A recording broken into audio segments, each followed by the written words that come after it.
పూరా లోకల్. రాజన్న సిరిసిల్ల జిల్లాలో దారుణం చోటు చేసుకుంది.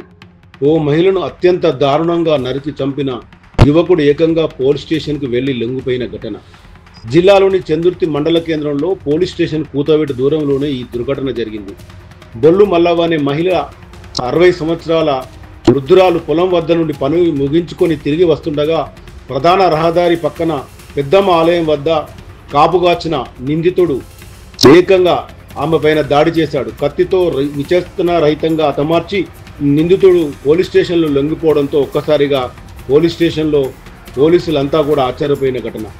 ఏకంగా తన కత్తి ఏదైతే మారణాయుధం ఉందో దాంతో సహా పోలీస్ స్టేషన్కి వెళ్ళి అతను లొంగిపోవడంతో అతని పైన కేసు నమోదు చేసి పోలీసులు దర్యాప్తు చేపట్టారు. అయితే ఈ యువకుడు పేరు మనోజ్గా తెలుస్తోంది. గతంలో కూడా ఇతనికి క్రిమినల్ రికార్డు ఉన్నట్టుగా తెలుస్తుంది.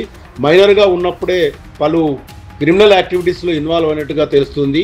గత ఏడాది కూడా వినాయక చవితి రోజు కూడా ఒక క్రిమినల్ యాక్టివిటీస్లో పాల్గొన్నట్టు కూడా సమాచారం.